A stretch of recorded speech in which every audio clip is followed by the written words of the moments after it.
disparity between the treatment demand and the treatment need. Parents always want their children get treated very early because they think if treat early, they can finish early and with good result. But it is not the case. Also, early orthodontic treatment was named as two-phase treatment. That means we can treat the patient twice. So many practice, they only give treatment for the phase 1. And after that, they transfer the patient to orthodontic department for the phase 2. They just make money for the first time. I don't think it's an orthodontic treatment. We should take care of the children from young till the end of the growth. AO defines the early orthodontic treatment as interceptive orthodontics. That is a phase of science of art of orthodontics employed to recognize and eliminate potential irregularity and malposition in the developing dental-facial complex. It's kind of a principle, no specific protocol to guide us how to do that. But we realized that if we want to treat young patients, we need to understand what is the developing dental facial complex. That's a basic knowledge of growth and development. I like this classification of molar occlusion very much. It's from Salzman. There are 3 levels of classification of molar occlusion.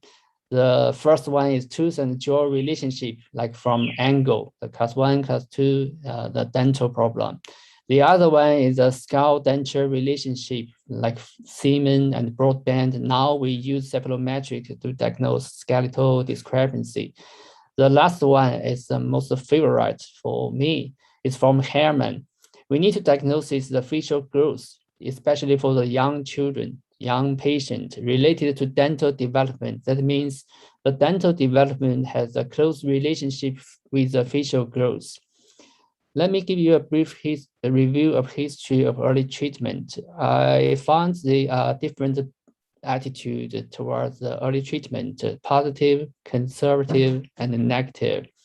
As early as 1879, Norman Kingsley already advanced the mandible forward using different appliances like a bite plane, and jumping appliance. That's for move the mandible into a right position. At that time, it's very bold without any biological support. But now we know it's safe and it's effective. And then moving the mandible forward stimulates the growth of the reamers, and especially for the lower denture, the posterior part, we have more space for the denture. So it stimulates the growth of the mandible.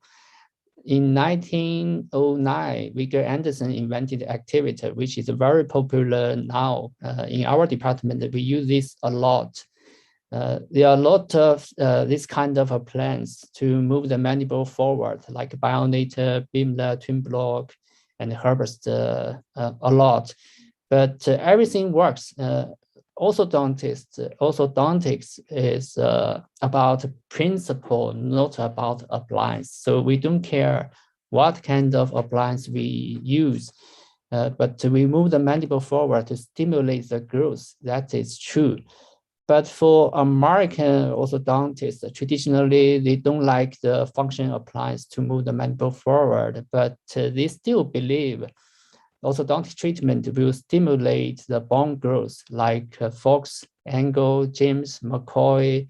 They advocate to treat young patients as early as possible because this treatment can stimulate the bone growth. This is from Engel. He used fixed appliance to move the mandible forward. You can see the class 2 still in the mixed dentition with big overjet and treated with fixed appliance. It gets better, good overbite and overjet. There are some conservative attitudes which I like most, like Melson and Hellman. They advocate before the treatment, we should undertake a serial observation. This observation is for determining abnormal development. So that's a very conservative attitude. That's a safe way to deal with abnormal growth and development. In 1931, we have cephalometrics. developed by broadband.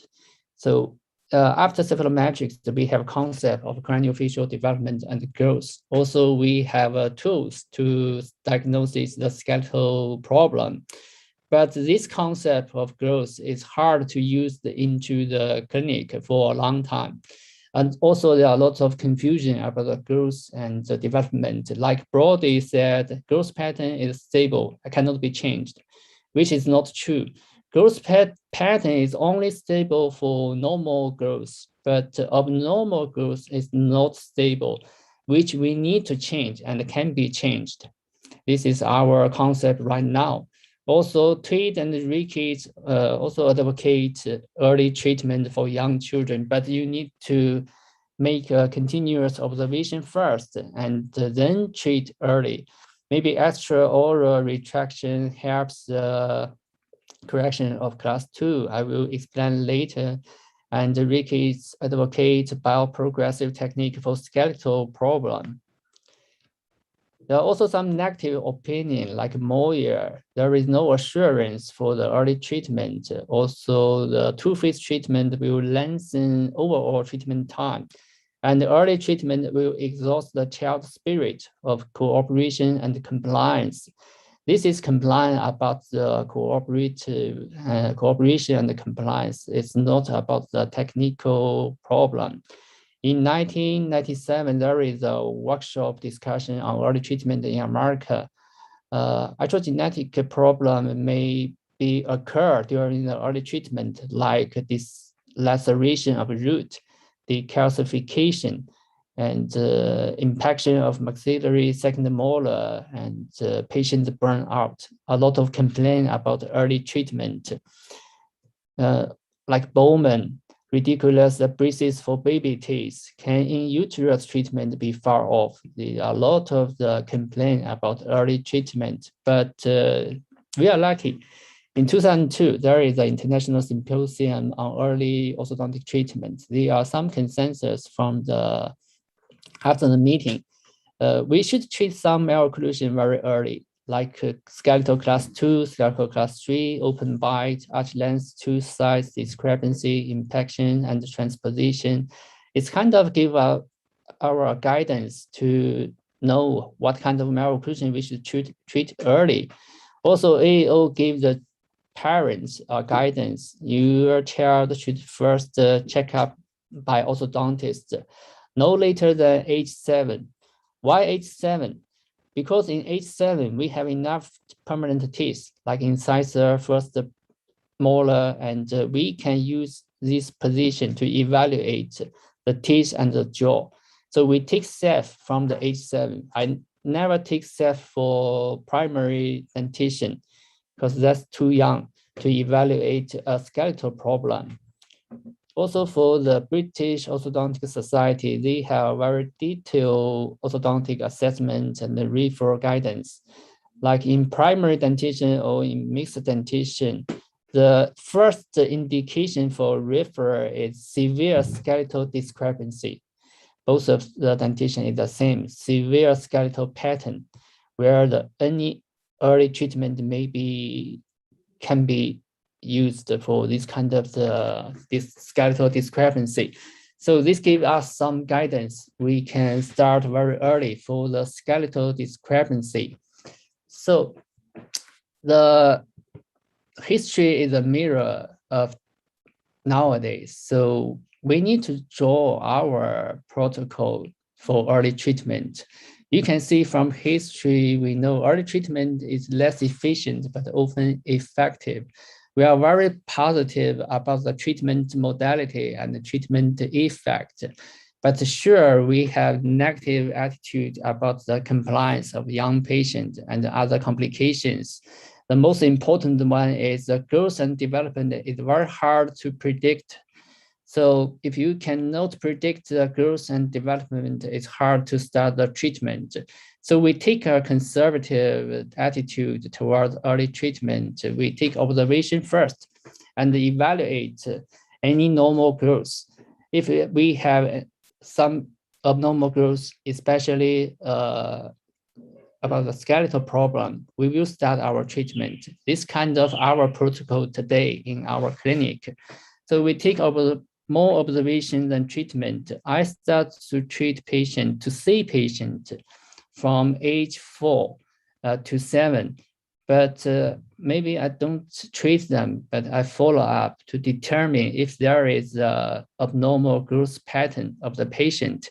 If there is abnormal growth, I will make a diagnosis and a prognosis, especially for the skeletal discrepancy. We should have a differential diagnosis of abnormal growth and development. That's very important before we treat the patient.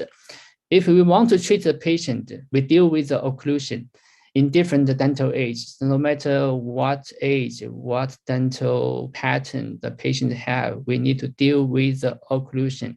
This is a function occlusion treatment. Why I emphasize occlusion? Because occlusion has much greater biological importance than we thought. In addition to their masticatory function, occlusion stimulates the normal growth and the development of the jaw. The jaw bones are a result of all force exerted on them by muscle. The force distributed by occlusion of the teeth. So occlusion is very important. For malocclusion, the force distribution is abnormal.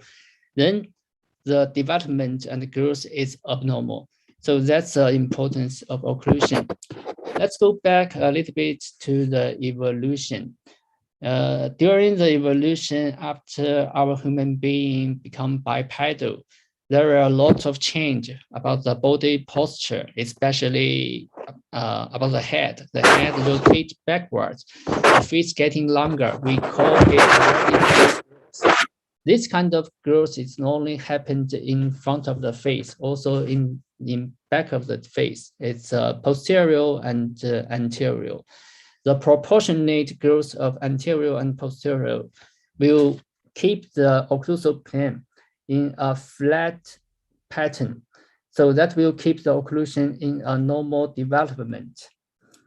So that's an illustration of different skull. You can see the occlusion is developed with the remus height. If the remus height, posterior height is getting bigger, the occlusal plane will change counterclockwise. It's getting flattened. That's a normal growth. But unfortunately, our human being have a less posterior increasement. So usually we have a very big head with a creeped cranial base. So that's pressures for maxillary. There is no space for the posterior to development. So we have a lot of vertical discrepancy in posterior part for human being.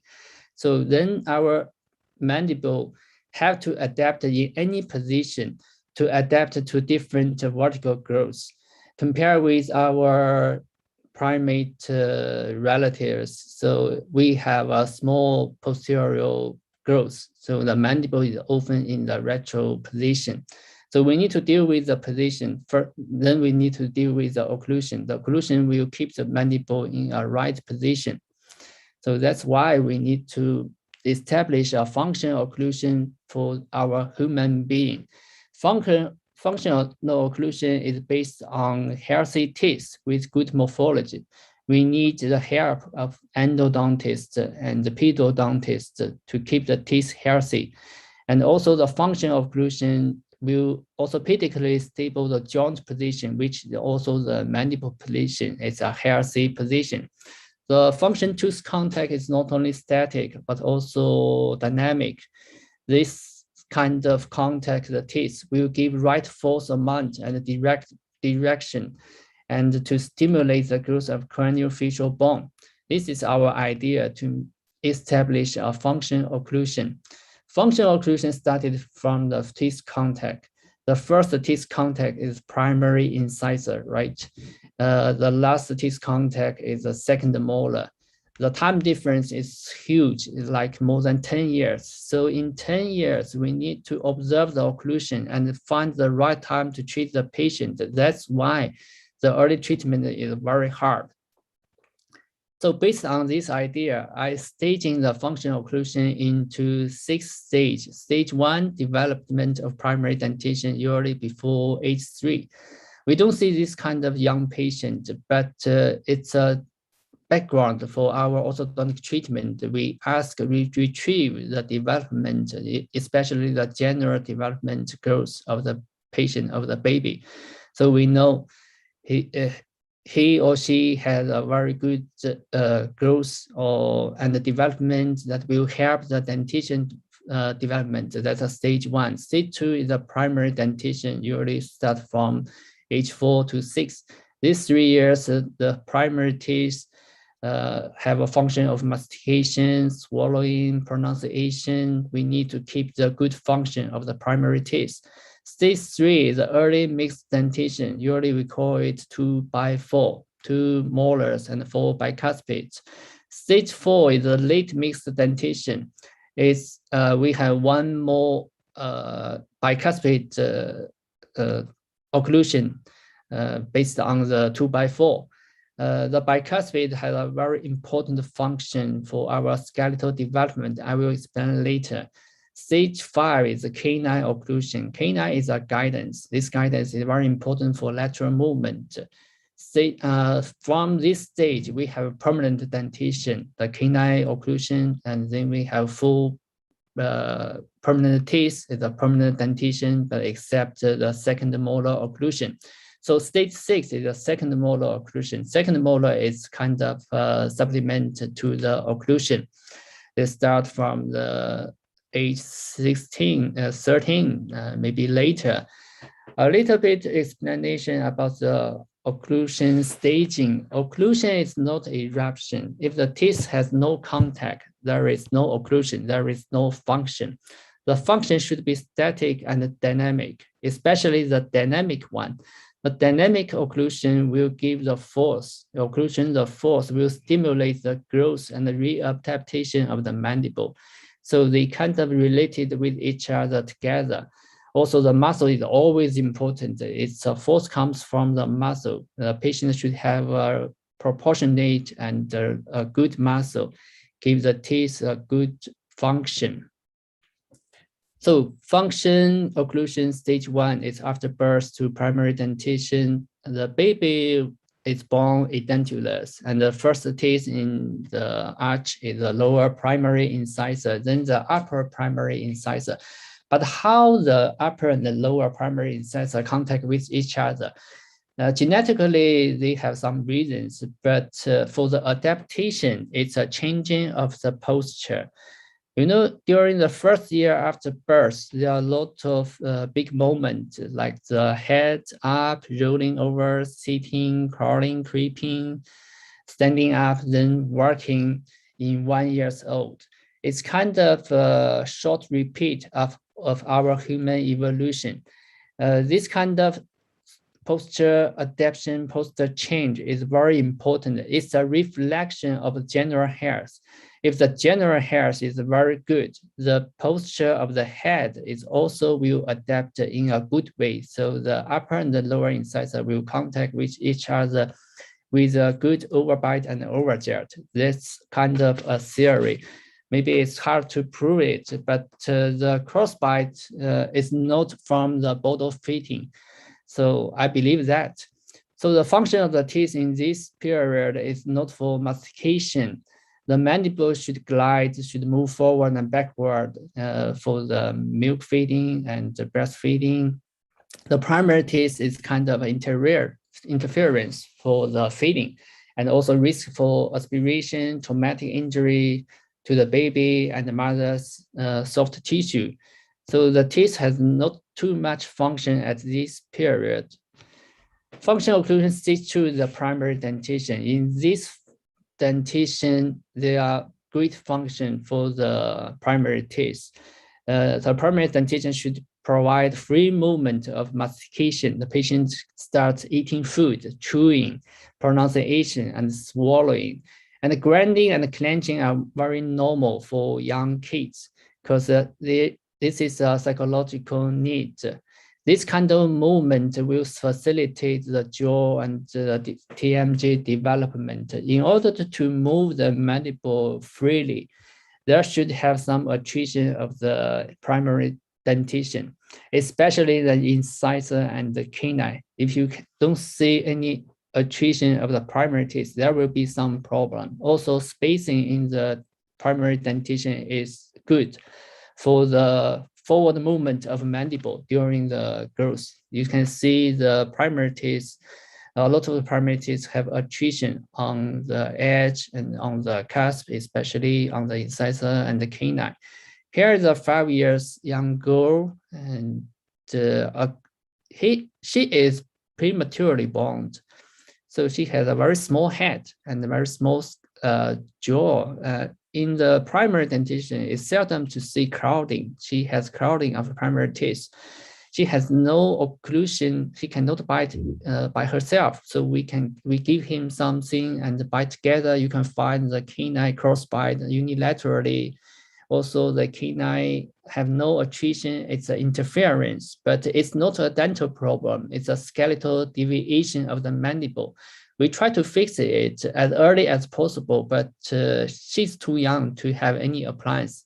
So we give her occlusal adjustment 2 or 3 times. And in 3 months, her mandible adjusted to a right position. It's getting better. Maybe later we have a lot of the treatment. So this is a very, very early treatment for the primary dentition. For primary molar relation, there are 3 kinds: straight, flush, terminal plane, mesial step, distal step. For the first 2, you don't need to worry a lot, because if the primary teeth have good function, then mandible can move forward. So finally, they will end up in a class 1 relationship.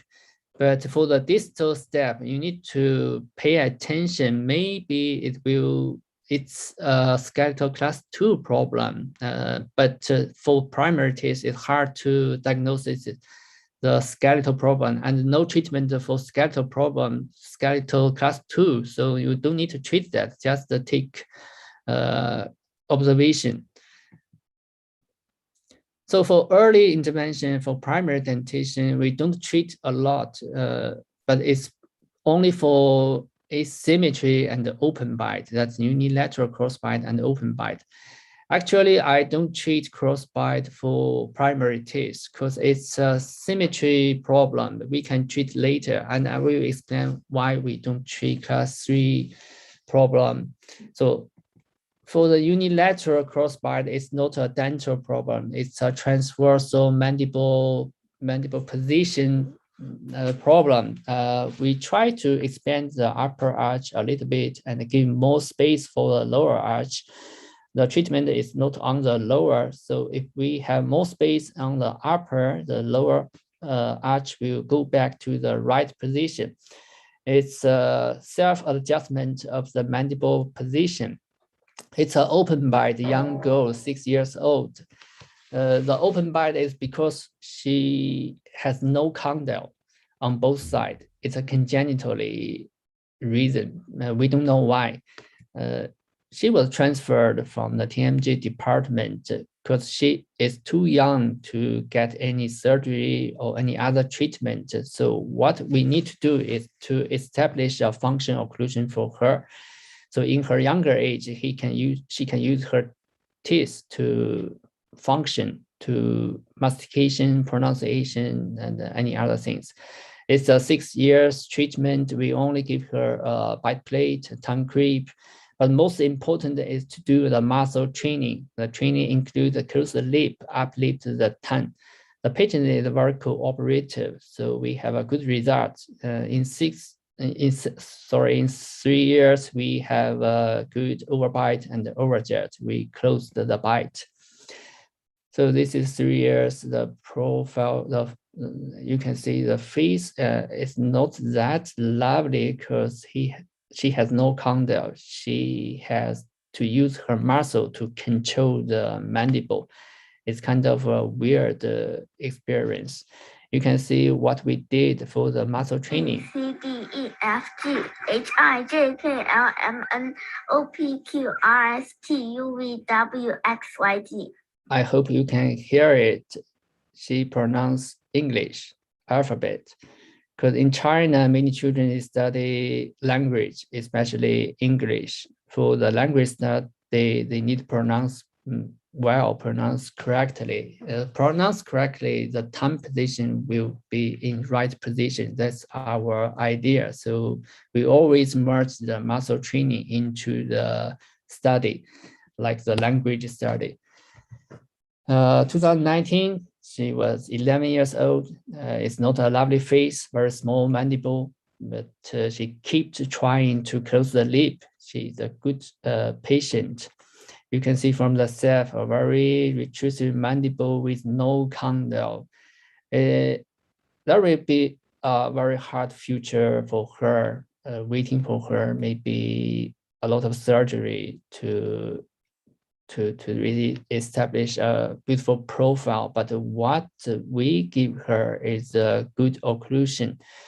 Although it's still a little bit crowding, but she can use these teeth to chewing food, to pronunciation, working and studying in the school. So that's our help for her functionally establishment. So functional occlusion stage 3, early mixed dentition. It's 2x4 period. That means we have 2 molars and 4 incisors into occlusion.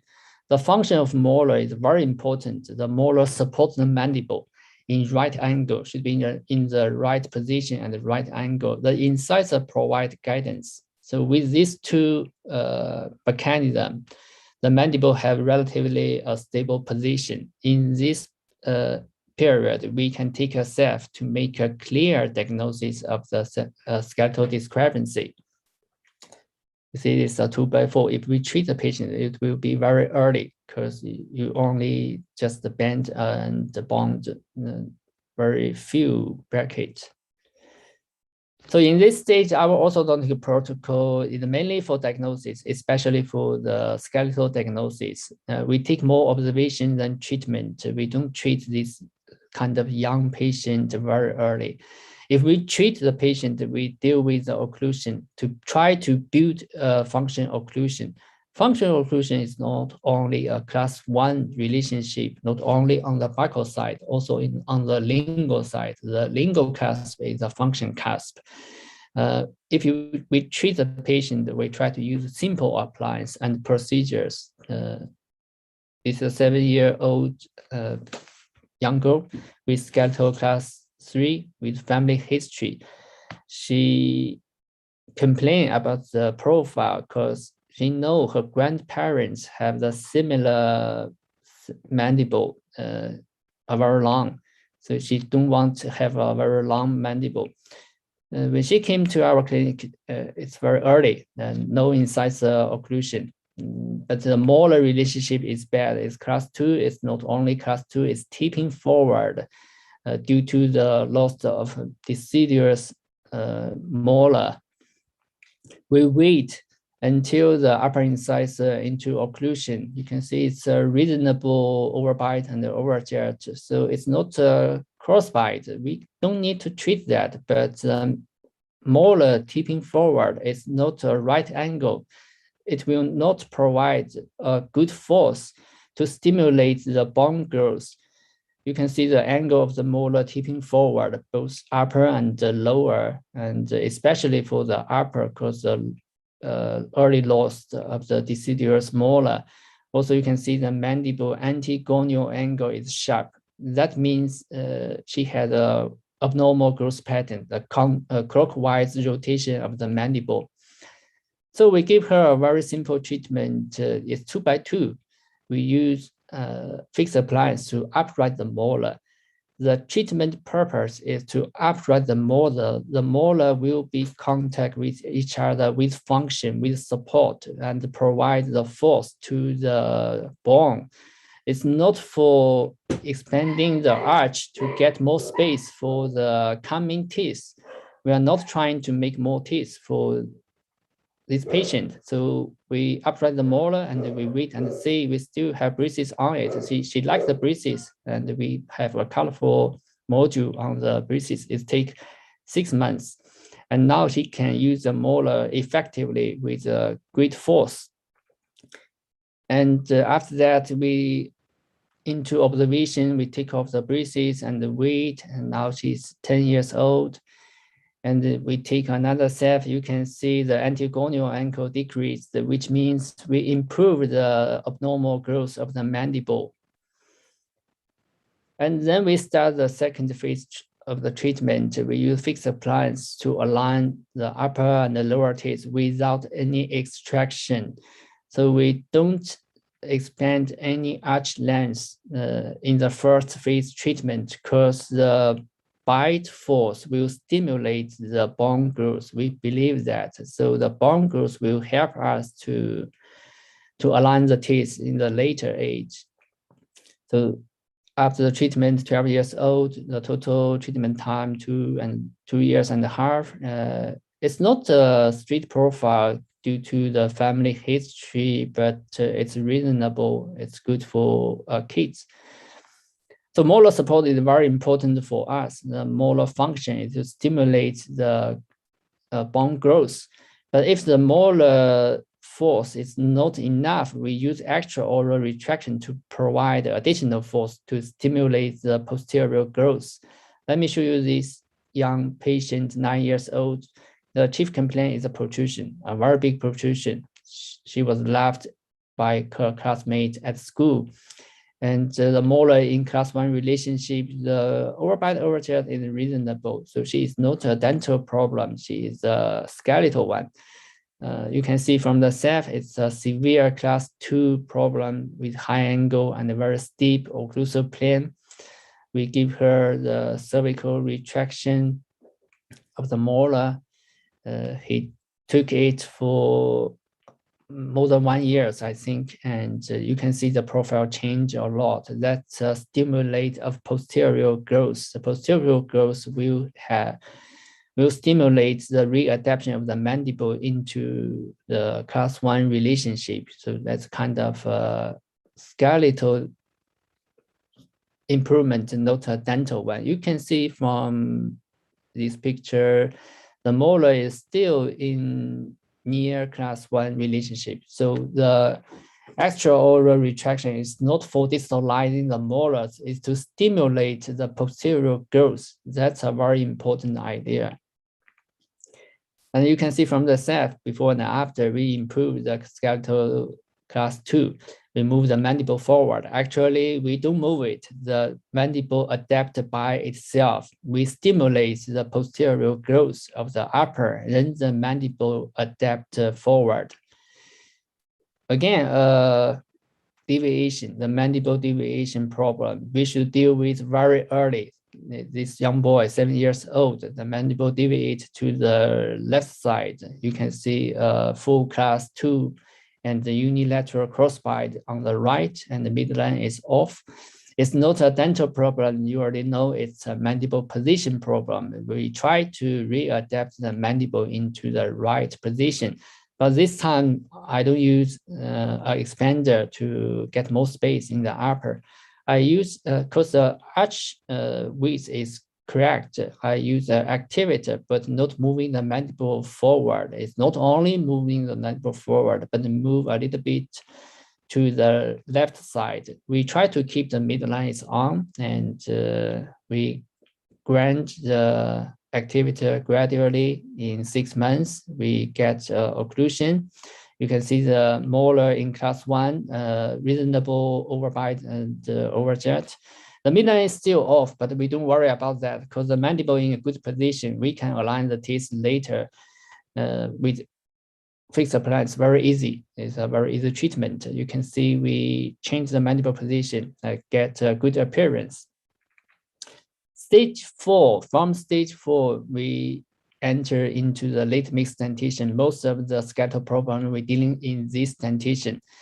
Stage 4, we have bicuspid into occlusion. The function of bicuspid is very important, especially the first bicuspid. It helps the molar for more supporting of the mandible. It helps the incisor for guidance. Most importantly, it separates the occlusal plane into anterior and the posterior part into two parts. So for normal occlusal plane, it's only one. We call it the curve of speed, anything you want to see, but in orthodontics, we call it occlusal plane.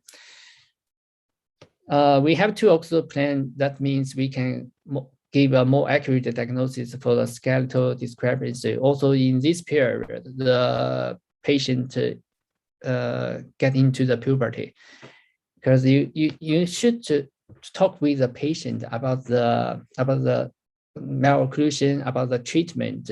If the kids don't want to talk to you, never treat the patient.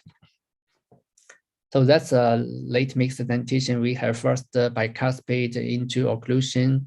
The first bicuspid separates the occlusal plane into posterior part and the front one.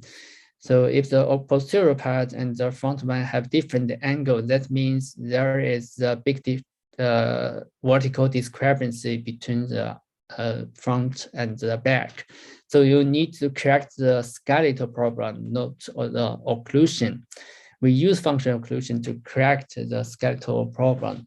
So functional occlusion stage 5 is connected with the stage 4, the canine occlusion. The canine provides guidance. This guidance is very important for sequential disocclusion.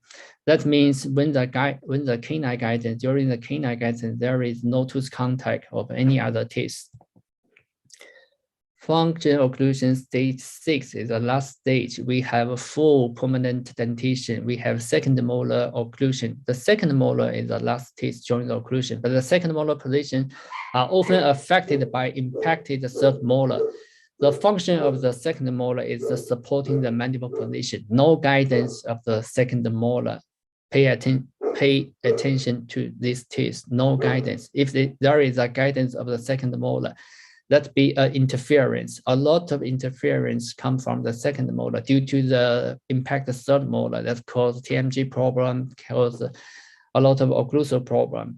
Also, psychological factor, you need to pay attention. Talk to your young patient, not only the parents. That's important.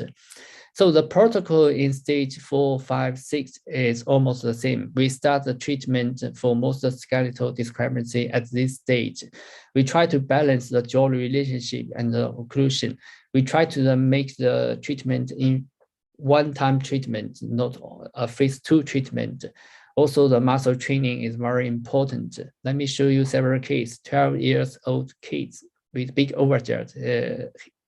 He was laughed by her classmates. It's not a lovely face. The parents want to correct the big overjet. The overjet may be from the congenital missing two lower incisors, but not really. Her overjet is mainly from the skeletal class 2 relationship. His mandible is in retreat position. His maxillary is in good position. So what we need to do to move the mandible forward, he has a very good development of the mandible, good condyle, good angle of the mandible. So all you want to do just move the mandible forward. Don't treat the dental problem in this time. Don't extract any upper teeth, because congenital missing 2 teeth, usually we try to think that if we take out 2 upper bicuspid, then we have equal number for upper arch and the lower arch. That's not true. So we keep the full denture for the upper, we move the mandible forward, and we use fixed appliance. Any appliance can work. So already we know orthodontic dealing with principle, not appliance. So that's after treatment, that's a bad or hygiene. We move the mandible forward, the molar is in full class 2, and we keep the lower arch, congenital missing 2 incisor, and the full denture for the upper. It's a profile change a lot. It's a straight profile. Although we lost the two incisor, but it's still function, occlusion, protrusion. It's good contact, and the lateral protrusion, the canine is still in function with no contact in the posterior teeth. It's in 2-year treatment, the profile changed a lot. You can see what we changed is the mandible. The mandible grew a lot.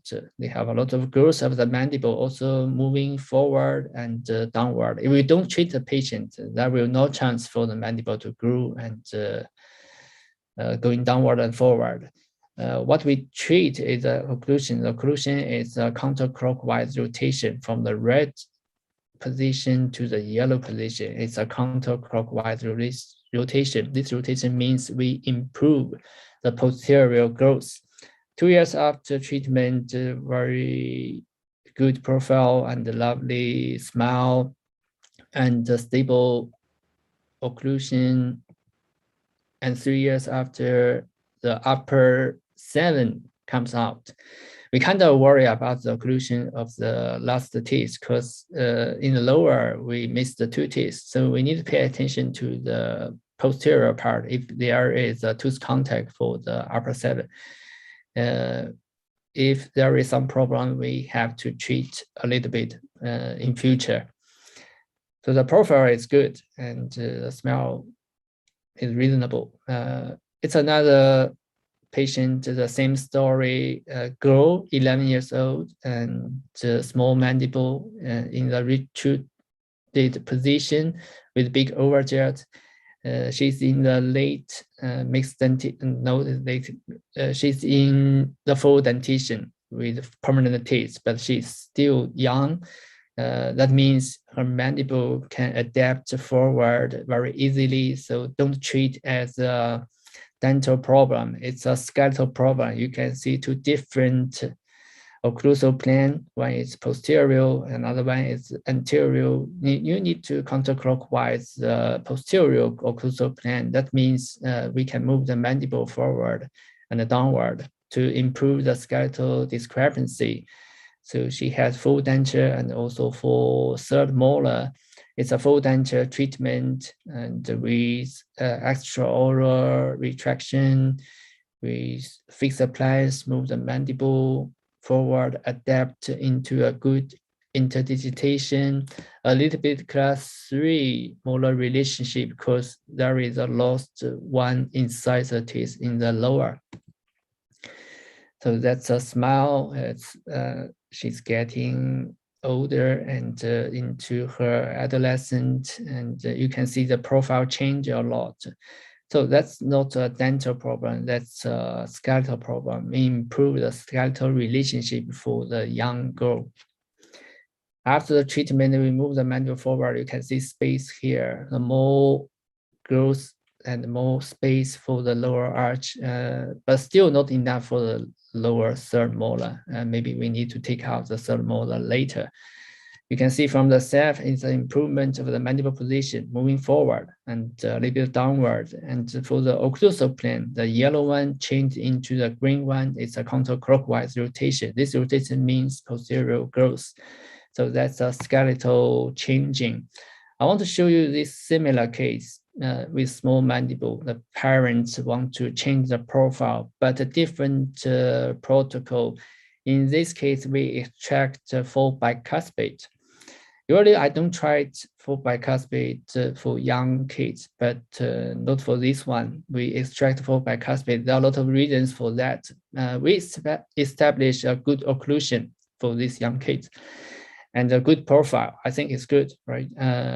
This is right after the treatment. What we change is the same, the mandible position moving forward and the occlusion. And you can see a lot of change of the occlusal plane. That's a lot of upright of the molar. Also, you see the space between the lower 2nd molar and the 3rd molar. That means the mandible grow. There is a space for the lower 3rd molar. That's a reason why we move the mandible forward. If we move the mandible forward, there will be more growth in the condyle, in the remus, and also in the posterior arch length. So that's 2 years after, we can see the third molar of the lower right, third molar coming out. I asked her to extract the lower third molar. I don't know why, because the third molar is always be extracted. So I asked her to extract it. So she extracted the third molar. So one by one, I think so. But she go abroad for a study. 4 years later, she came back. You can see from the left side, the upper third molar and the upper lower third molar come out and in good position and with good contact. It's kind of embarrassed because am I wrong to take out the third molar, and also am I wrong? Did I take the full bicuspid is wrong? So maybe I'm wrong because I take full bicuspid, but the third molar is in good position. Because that means she has a great increasement for the lower arch. So I don't need to take the full bicuspid. Maybe I'm wrong, but maybe I'm not wrong.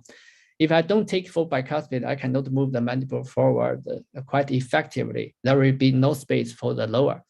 So still, this question bothers me a lot. But right now, I don't want to take teeth out for very young patients because there are still a lot of the bone growth for the young patient, especially when we did the right thing, we move the mandible forward, we stimulate the posterior growth, there will be more space in the arch. So that's before, after 1 year, 2 years, 4 years after treatment. Anyway, we have a very good profile. So the parents and the patient are very happy. So now I don't extract any teeth for very young patients. I try to establish occlusion, functional occlusion first. It's a class 2 patient with big overbite overjet with a tapered arch. I establish a class 1 is occlusion with good overbite overjet and with good, very good interdigitation. It's a change of arch form, quite expansion, quite a lot. It's not an expander, it's just a fixed appliance. It's after treatment. It's just a child face. It's reasonable. It's not a straight profile because she don't have a very big chain. So the chain is very small. That's some deficiency for her profile. You can see we move the mandible forward, although there is space, but also not enough for the third molar. So later on, we have to extract maybe the full third molar. So we don't extract the front teeth, but we need to extract the third molar maybe later. 1 year after, it's a very stable occlusion. 2 years after, very stable. And you see the profile. I think it's changed better, but it's not a street profile, but she can live with that. I'm happy with this kind of treatment. Let's talk about the skeletal class 3. Skeletal class 3 is a very special problem. Usually, they have a lot of family history, genetic heredity. Also, the facial appearance is strange for the people, for the patients. So there are a lot of psychological impaction. Also, the period of growth is very long. It's hard to predict when the growth will finish. We take more observation for this kind of patient. If we want to treat, we need to plan to make a long-term planning of the treatment, even for the surgery. And the treatment start as late as possible. That's for me. I don't want to treat the skeletal class 3 in very early stage of dentition. Also, for the skeletal class 3, it's hard to treat because for the skeletal class 3 high angle case, the mandible will rotate clockwise. This means we need to counterclockwise rotation the occlusal plane a lot. So that's a very difficult treatment. I will show you 2 young boys, same skeletal class 3 with family history, but different result. The 13-year-old boy with crossbite. Actually, I have seen this patient for several years. I try to treat him as late as possible, but now he has full dentition and impacted upper right canine, I have to treat the patient right now, although he is still 13. We use 3 years to establish occlusion. It's not a very beautiful occlusion. You can see the incisor is a very shallow overbite, but we have to finish. It's already takes 3 years. So after 3 years, you can see there is not too much growth of the mandible. We established the occlusion counterclockwise, rotate the occlusal plane. It's a 33 mandible angle. It's a high angle case. After the treatment, he and her parents are satisfied with the profile and with the facial appearance. She can live with this appearance. But another young boy, 12 years old, we treat the patient at 12 years, is still very young patient, class 3 with family history. His father had a very similar mandible, a full class 3 molar relationship with crossbite. We treat with the fixed appliance. We only take 1 year and a half, less than half, 1 year and 4 months. We kind of finish the treatment. It's not a finish. We establish a molar class 1 relationship and a good overbite overjet. The reason we finish the treatment is the growth. She has a lot of growth of the mandible. And you can see from the red line, below the red line is all the growth of his during the 1 year.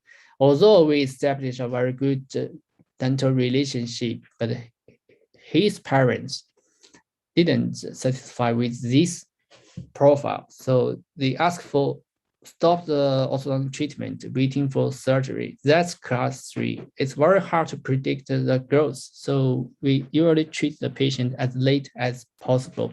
But no matter when I want to start the treatment, we try to establish a functional occlusion. So finally, I want to talk a little bit about the muscle and the muscle training. You already see I training the muscle, I training the patient, the lip, the tongue. The reason I talk about this is because there are a lot of the idea they give the patient or the parents. They can do, some people, they can do the malfunctional management. It's a training. They give the appliance for the training. After that, they transfer the patient to orthodontics. But for our orthodontics, we think the muscle and the muscle training is part of our job, and most of the time is free. Like Angle, in his 7th edition malocclusion of the teeth, the tongue and the lip have vicious habit and powerful, persistent causing and maintaining malocclusion, and it is very difficult to overcome.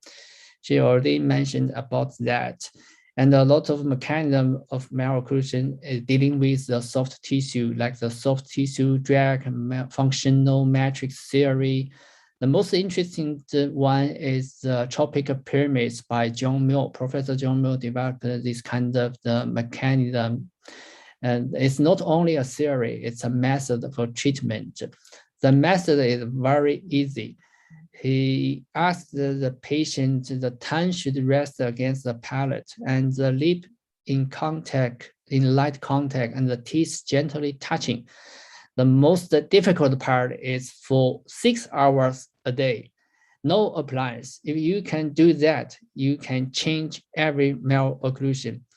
And he used this method to treat a lot of patients. You can find it in website. It's a big overjet, age 12. And you can see at 29, she had a very good overbite and overjet. But maybe it takes too long, right?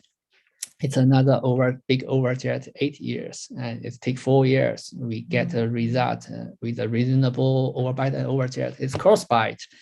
Maybe it's not a very severe crossbite, but by muscle training, you can get a kind of normal occlusion.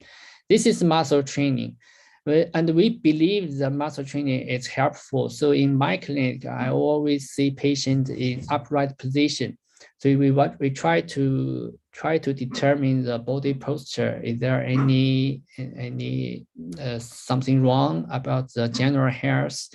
So the body posture is a reflection of the head posture. you can see this young boy, it's before and after. It's not only a training of the lip and the tongue, it's also a training physically to play outside. Nowadays, many children, they study hard. They always work in room, inside. They don't like outside activity. It's in China. I think it's a universal problem. So for orthodontists, we should understand some muscle and posture, this kind of theory, especially for the muscle control the mandible position. That's a temporalis, masseter, lateral pterygoid, medial pterygoid.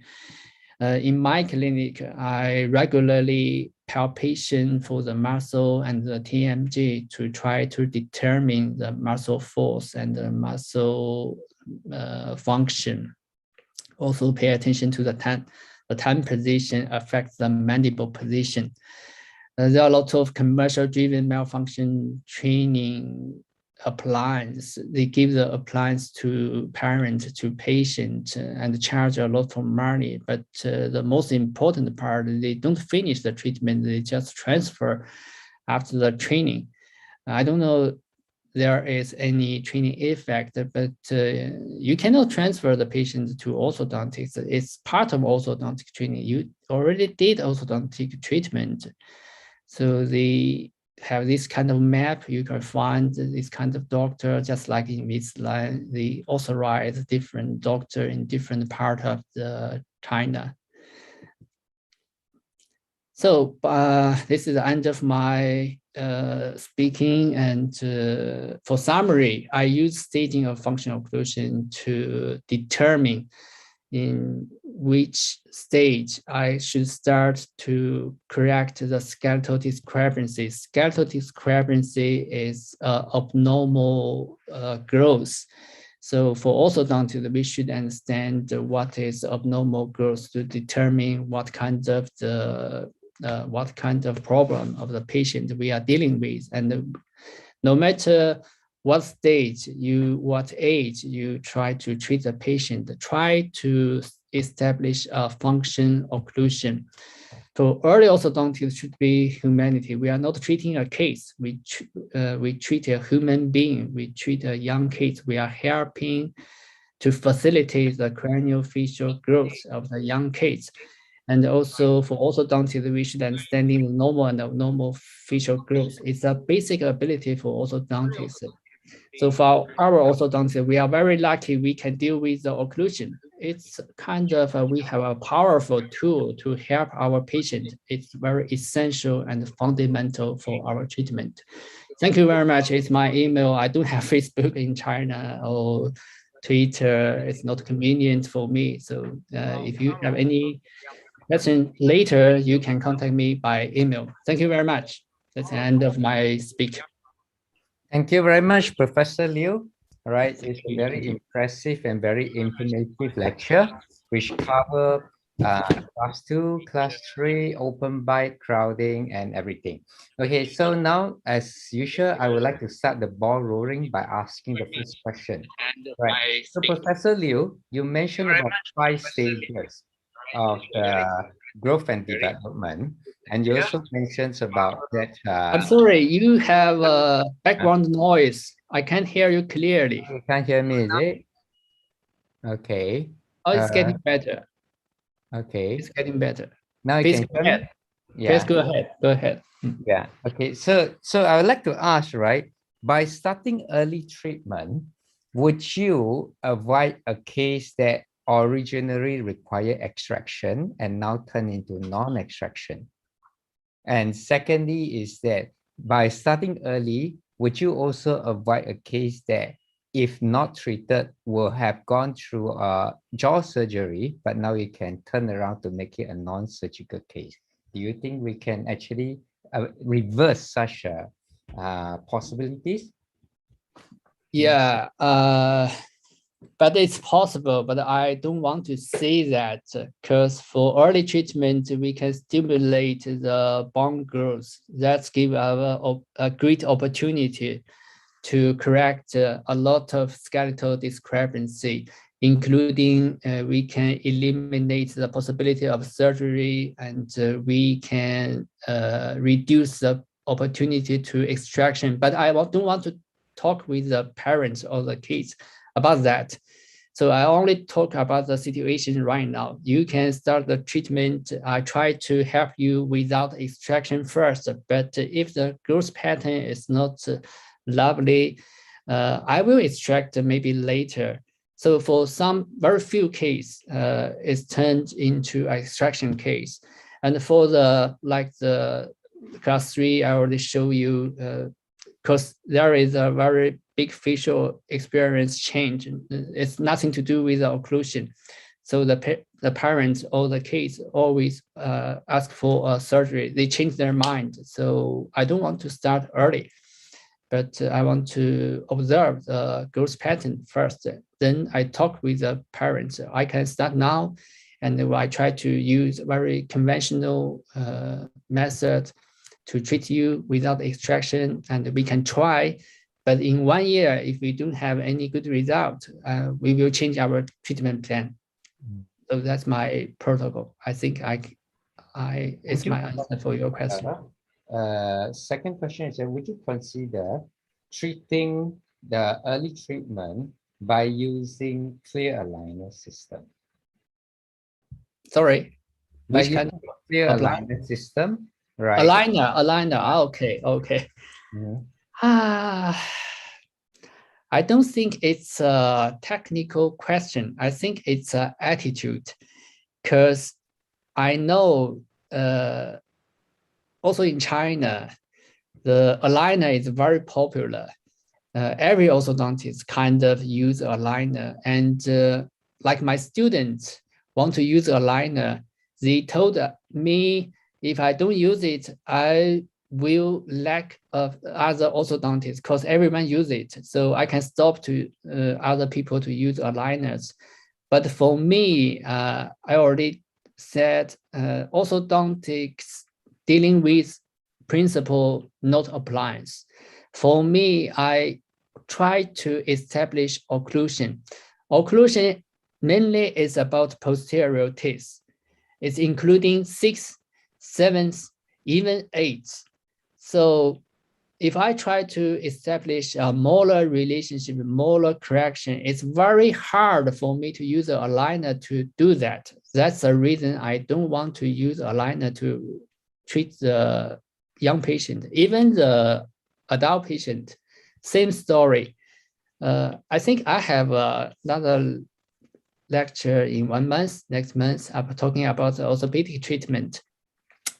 So all the orthopedic treatment I use fixed appliance. That's the reason I always treat occlusion, especially the molar occlusion. It's a difficult part to use aligner to finish that. That's the reason I don't want to use aligner.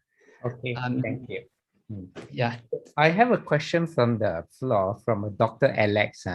He asked, right, how do you differentiate a micrognathic mandible from a retrognathic mandible in a growing child?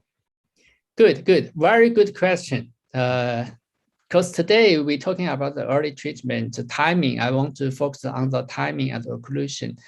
Maybe next time we talk about the cephalometric diagnosis, I will show you how we differentiate the morphology problem of the mandible, or the positional, the wrong position of the mandible.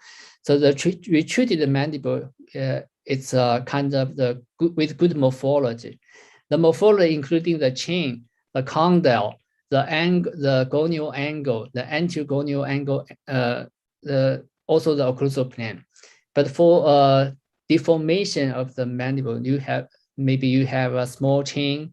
The chin, you can measure the chin actually from the cephalometrics. Also deflect the condyle due to any reason. So, and also anterogonial angle may be very sharp. That's a very abnormal growth pattern for the mandible. So we have several criteria to differentiate these two. but it's not the time for me to show you the picture. So maybe next time I show you the cephalometric measurements. Thank you. Then I shall pass it to my co-moderator, Professor John Ling. Good. Okay, Professor John Ling, over to you. Hi, good evening. Nice Good to see evening, you again. Professor John Lin. How do you do? Nice to hear from you. Maybe I ask two questions, right? One is Okay. about the 2x4, Okay. and then things to watch out for 2x4 because Yeah. they are developing roots and then also developing canines quite close to them. Would you enlighten us on what we should look for when we apply 2x4 or 2x2 appliance? Okay. That's a very good question. Also a very traditional question. That's not something with the root actually, because when the teeth come out, if it's a physical eruption, the teeth already have 2/3 of the roots. And if the teeth come into the mouth, it will have a variant force from the lip, from the food. So the force is natural for the teeth. So we don't worry about the orthodontic force because we don't give the teeth too much force. It's still a physiological force. The force will not have bad impact on the root formation. That's one reason. Another reason is actually we treat patients as late as possible, even by 2x4. 2x2 is very rare. For me, it's very few cases by 2x2. So when we treat 2x4, it's already maybe in 9 years old, because in 9 years old, the incisor is already erupted 3 years. The root is already have a good formation, so we don't worry about that. So I think that's two reasons for me to load the 2x4 or 2x2. Right. The second question is about we have different treatment options for, say, the class 2 cases whereby you want to change your occlusal plane. Yeah. So how would you do that in a fixed appliance in changing the occlusal plane for, say, a class 2 case? Okay, good. That's a very good question, but it's a very tough one. Yeah. Because when you change the occlusal plane, you need to first diagnose the occlusal plane, because the occlusion is always curved. So in occlusal theory, we call the curve of speed. The curve of speed, they have two tips. One is incisor, one is at the end of the arch is a molar. So try to focus on the molar. Upright molar is kind of a changing of the occlusal plane counterclockwise. It's uprighting the molar is difficult because uprighting the molar, we always use a fixed appliance. We use street wire. So in our dental school, our students never bending the wire. So if you don't bend the wire, you can never upright the molar. So even by 2x4, at the end of the molar, we always bend the tipping of the wire and try to upright the lower, even the upper molar, especially the lower molar. So I have to say, wire bending and a lot of wire bending is my way to treat posterior occlusal plane counterclockwise. Right. So one more question on anterior open bites regarding the muscle exercise. Yeah. Do you recommend them to chew on something like a bite turbo or something like that? Sure, you can use that. I never refuse to use appliance, but the most important thing is the appliance should plus the exercise. But the problem in clinic we found is the parent often think if you give the appliance will work by itself. It's not true. So I try to use appliance at the beginning, but after 2 or 3 months, maybe I tend to focus on the muscle exercise. I talk with patients and with parents to keep the lip closing, to uplift the tongue, not rely on the appliance. That's my protocol. I use appliance, but not only. Thank you. You're welcome. I think we might have a question on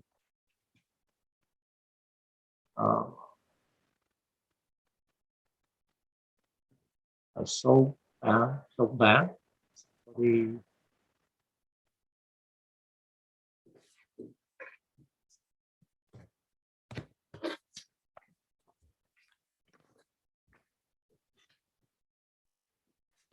President, you need to unmute. Yeah. Sokban, you can unmute yourself if you have a question to ask, Sokban. Do you have a question to ask, Sokban?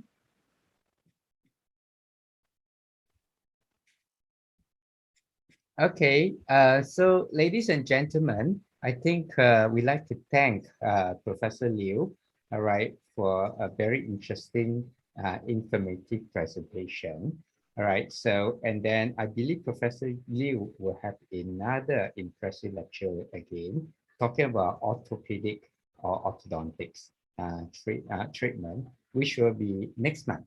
All right, so we really want to thank him because today he has very busy schedule. I understand that he just flew in from Xizang province.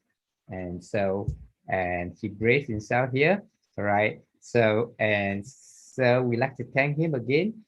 We apologize for just now in the beginning, some technical hiccup, but we can. Yeah, it's my problem. It's my technical problem. Okay, so I shall now hand over to our education chairman, Professor Muhammad Ibrahim. Yeah, thank you, our education chairman. Oh yeah, I see Professor, our Vice President, Professor Ashak Malik. He raised his hand. So Professor Ashak, can you unmute yourself, please, Ashak? Thank you, Professor. Thank you. My pleasure. Excellent presentation. My question regarding early orthodontic treatment is that sometimes we used to face all first molar very grossly caries, and sometimes it is not preservable. And these operative people used to say that extract all 4 molars. And what is your concept regarding mesialization of 7 and 8 if they are present? And what are the main parameters we have to consider for mesialization of 7 and 8 in and what is the actual age where we have to decide this thing? Okay, very good question, but very difficult to answer. That depends on what age we try to do that, because if the missing of the first molar in a very early age, it will have a great impact for the growth for the craniofacial. So that's kind of a disaster for young kids. For young kids, we try to preserve the 6, we try to preserve the function no matter use what kind of ways. But for the later on, maybe adolescents, for young, maybe teenager, maybe for adult, if the 6 cannot be preserved, we can move the 6, 7, and 8 mesially. We can close the space, no matter how big is it. So with fixed appliance, we can do everything. We can move the teeth by our technique. So that's possible. So that depends. Your question depends on what age we should dealing with this problem. My question actually, that is the guidance which I want to take. That what you give the message to the pupil that what is the accurate age of extraction if it is desired. So leave it like BDR, leave it like this. But at what age we are going to have this decision of all extraction of 4 and mesialization? What age you favor? Okay, after the eruption of the 7th, we can extract the 6. before the eruption of the seventh, try to keep the teeth, try to keep the first molar. I think that's my protocol. That's good. You mean to say that we have to wait up to 12 years? Yeah, around 12 years, maybe 13, maybe 14. Yeah, just try to keep the first molar until after the second molar eruption. Thank you. Thank you very much. You're Excellent welcome. presentation. Congratulations. You're welcome. You're welcome. Thank you. Thank you. Yeah, thank you, everyone. So I shall now pass it to our education chairman, Professor Mat Ibrahim. Yeah, Professor. Yeah. Over to you. Okay, Professor or Amy.